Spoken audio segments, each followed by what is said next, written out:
chicos, buenos dia. Ito yung Primark sa Gran Via. Wear ng mga puffer jackets. Ito siya guys, yung Pioneer Home. Tara, pasok tayo. Ang dami ring incense. Meron din kabayong plancha. Yarn. So ito yung section ng mga pang-plan.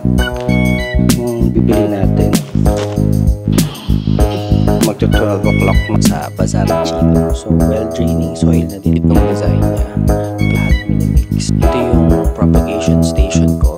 Ayan guys, nalagyan na natin yung orchid park. Nalagyan na natin siya dito. So didilikan ko na lang siya guys. And then okay na. See you ulit next time. Ciao.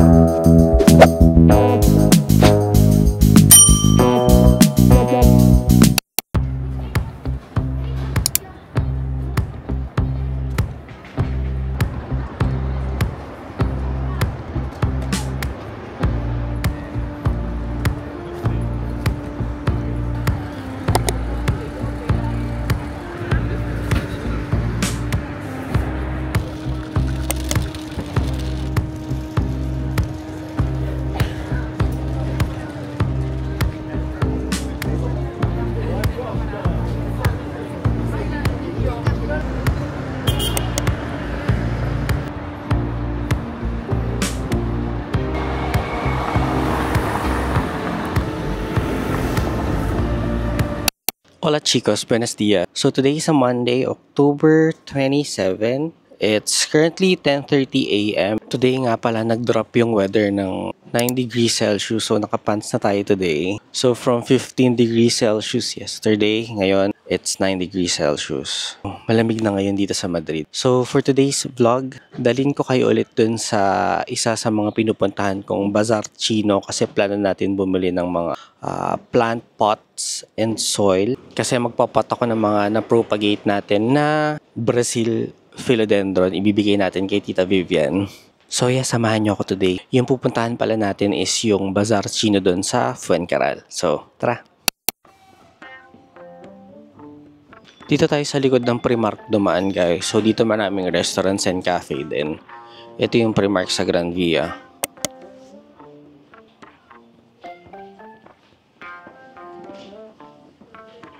So as you can see, pabukas pa lang yung mga establishments dito. So yung mga tao today nag-start rin mag-wear ng mga puffer jackets at saka mga long coats. Kasi nga malamig na. Labas tayo dito sa Gran Via tapos pasok tayo dun sa Fuencarral.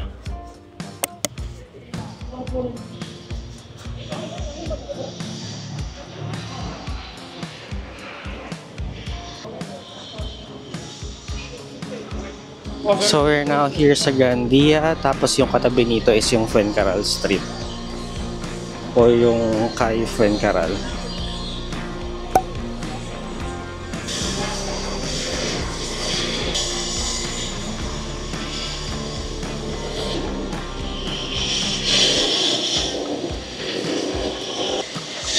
Sobrang ingay may ginagawa dun sa kanto.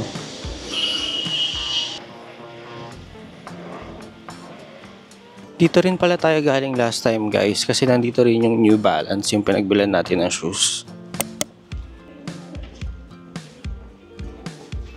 Ayan siya, o dito din siya. So usually guys, yung mga stores dito 10 o'clock nagbubukas na.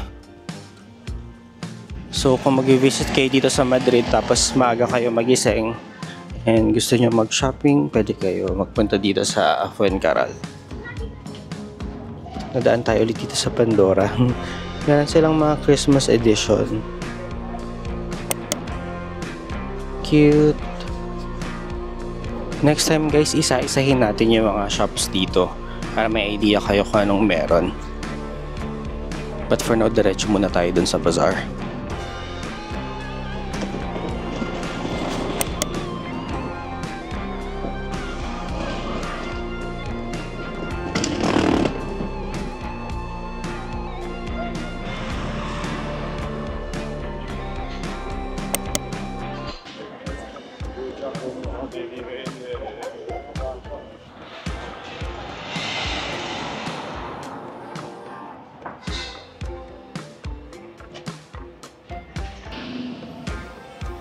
Yung bazaar na pupuntahan natin guys, malapit siya sa Lidl na supermerkado.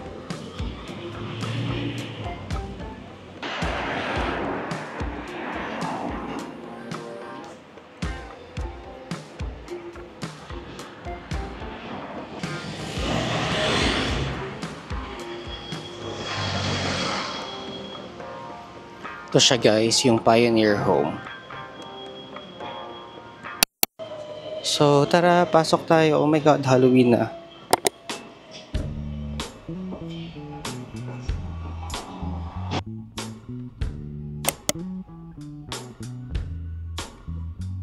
Oh my god, Halloween na guys. So ang daming Halloween stuff dito. Ang dami ring incense. Dito ako bumibili minsan ng mga incense namin.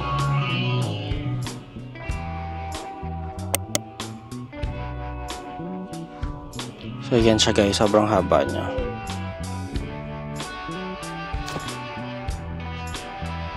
So nandito yung mga kitchenware, like yung mga plates.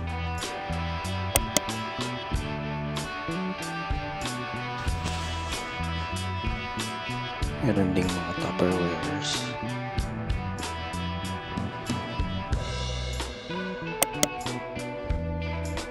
Yan yung mga plates nila and saucers.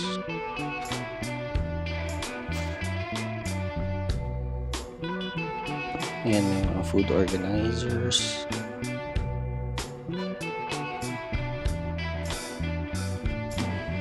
Furnitures. More Tupperwares. Dito yung mga panglinis.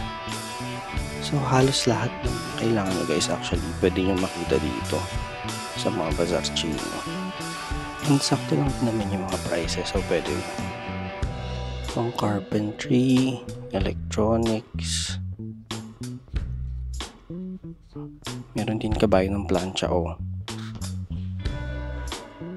Ayan, mga pans, mga pangluto.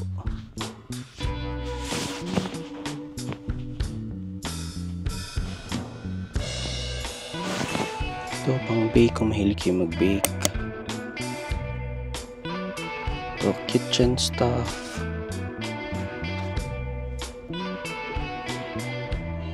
May mga hangers din. Curtains, curtain rods.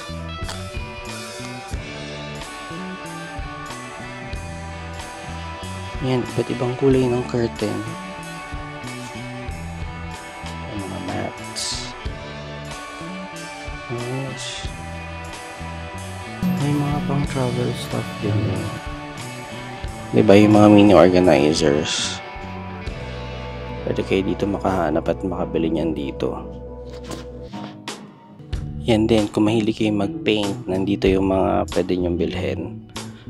Canvas. Yan, mga picture frames. Wall arts. Yan, nice.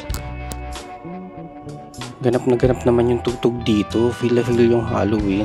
Ako nasa horror house. Wow, merong mga shoelaces. Pili tayo para dun sa New Balance ko. Ano kaya magandang color? Ganda kami.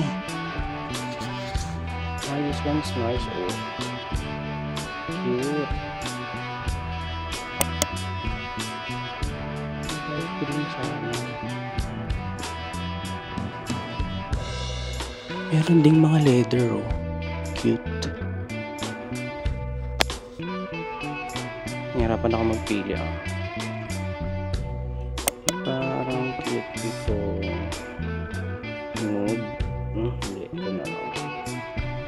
Ito. Meron ding area guys for dun sa mga nagko-crochet. Tapos sa mga nagtatahi. Ayan. Nandito lahat. Ito ang daming yarn. Yarn ba yan? Yan, iba't ibang kulay. Nice. Ito, pang grocery bag. Ito, mga organizers. May containers. Yan yung price niya guys. From 4 euros to 26. May mga baskets din dito, tsaka mga ratan. Yan, mga gift boxes.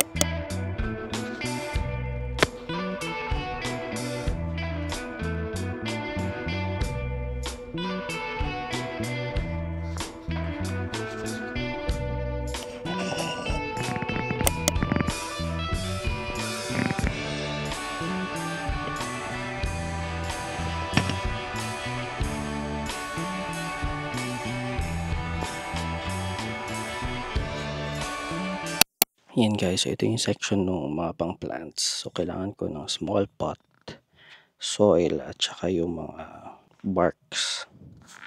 So yun yung bibili natin today. This one's nice.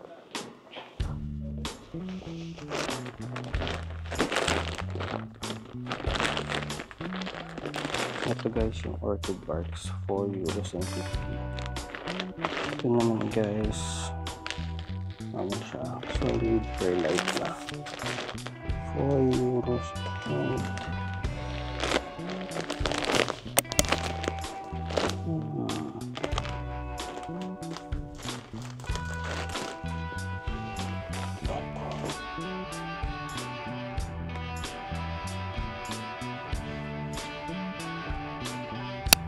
meron din dito mga pang party stuff. So yan guys yung bibili natin. Yan. Madami pa kayo actually makikita dito guys kung ikutin nyo. So isa siyang malaking area ng kung ano-ano. Yan siya. Binili na rin natin to guys. Ito gray na shoelace. Tara na. Mukhang marami na tayong nabili dito. Vamos! 后来我就把地板就这样转过来，是这样，这是因为原因，因为他们是有的这个价格吧，就是好你知道吧？就是说像他，比如说你给那水龙头，你可能就我现在也是用别的电话打电话用那个，这样子我，因为我们比如说在他还有个94万8。我们之前跟我老婆说的就是，对，就是说我们倾向于你就是说货真价实，就官网上是10块钱，打个比方啊，你也给我。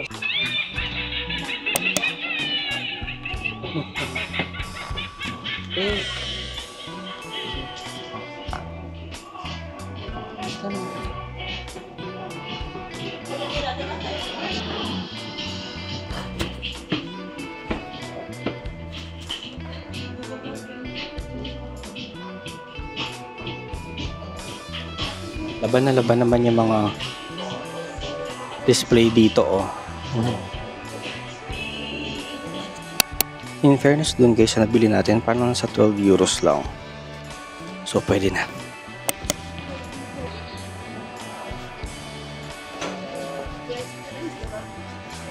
Buhay na buhay na yung mga Espanyol kasi magto 12 o'clock na.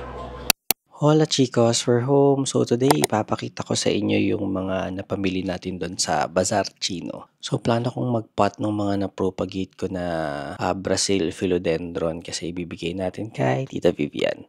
So yung una nating nabili doon is itong soil.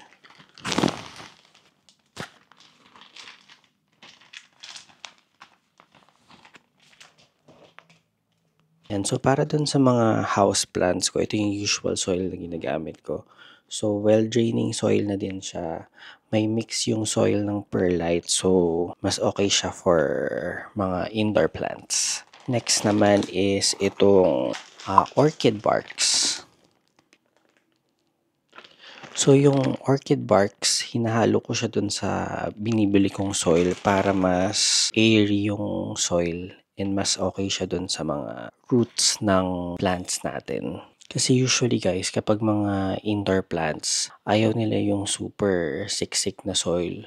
So gusto nila yung madaling ma-drain at saka yung parang madaling pasukan ng hangin para hindi rin mag-rot yung mga roots. Next naman is bumili rin din tayo nitong pot. Small pot. So dito natin ilalagay yung Brazil Philodendron. Gustong gusto ko rin guys yung mga clay pots dito kasi tignan nyo, ang cute ng design niya. Plus, ito rin best din ito dun sa mga plants natin. And lastly, bumili ako nitong extra cordones para sapatos or shoelace. Lalagay natin dun sa New Balance 204L natin. Okay? By the way guys, pakita ko na rin sa inyo. Dito ko nilalagay yung mga soil ko. Dito ko sila lahat minimix para madali for me na kunin kapag nagpapat ako or nagre-repot ng mga plants. So yeah, so dito natin sila ilalagay today. And ito naman yung ipapat natin today, itong Brazil Philodendron. Ito yung propagation station ko. Meron ako dito ng Brazil Philodendron at saka itong Enjoy Pothos. Pero so far, itong Brazil Philodendron natin yung super dami ng roots. So, ready na siyang ipat sa soil. And ito siguro mga ilang months pa to. By the way, ito siguro mga 2 months siyang nandito. Ayan. So, I think ready na siya. And plan ko din mag-cut pa siguro nung iba kong mga plants para mabigyan din natin yung iba nating friends dito sa Madrid. Anyway guys, yung pagbibigyan natin is si Tita Vivian. Siya yung parang pinaka-tita namin dito sa Madrid, dito sa small community namin kasi mahilig siyang mag-invite dun sa house niya para mag-host ng brunch o kaya ng merienda. And doon marami tayong nakikilalang mga iba't ibang Pinoy na nandito. So most of our friends nandun din. So, we're very blessed and happy to meet yung mga people na naging friends namin dito sa Madrid. Kasi parang sila na rin yung naging family namin dito since hindi naman kami talaga taga dito. So, yeah, I'm very, very grateful dun sa mga people na nami-meet namin at nakakasama. So, yeah, i-mix ko lang yung mga soil natin. Or pakita ko na rin sa inyo, no? Wait.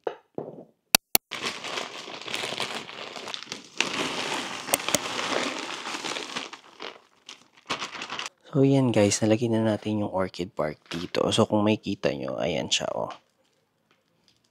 So, ito yung mag-help para maging well-draining and airy yung mga soil natin. Next naman, lagay natin yung ating soil na may perlite.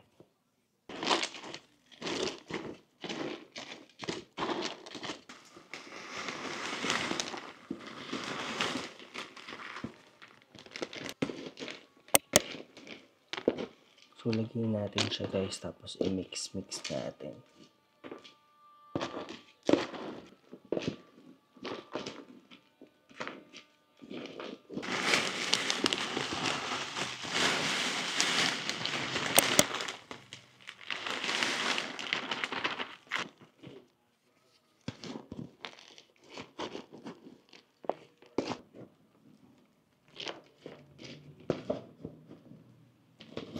And guys, once na-mix na natin to, dito na tayo kukuha guys ng soil natin para dito sa pang pot natin. Yan. So, usually kumukuha lang ako hanggang mapuno ito. Yan natin siya ng ganyan. And actually, pwede na natin kunin tong cuttings natin.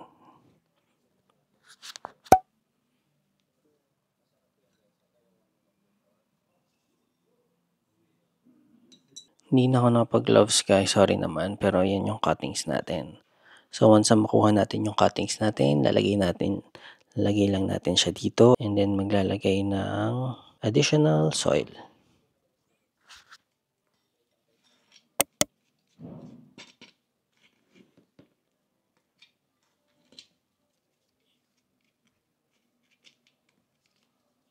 So ganyan na yan siya guys. After natin malagay yung additional soil, water lang din natin siya and good to go.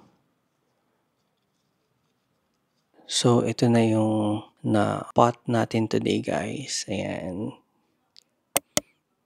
So didiligan ko na lang siya guys and then okay na siya. And then next time pakita ko sa inyo. Plano kong i-cut yung ating Monstera Deliciosa. This one. Yan. Kasi medyo malaki na din siya. Yan ang gulo-gulo niya. So, try ko siyang i-vlog ulit next time para mapakita ko kung paano mag-propagate naman ng Monstera. So, yun lang guys. See you ulit next time. Ciao!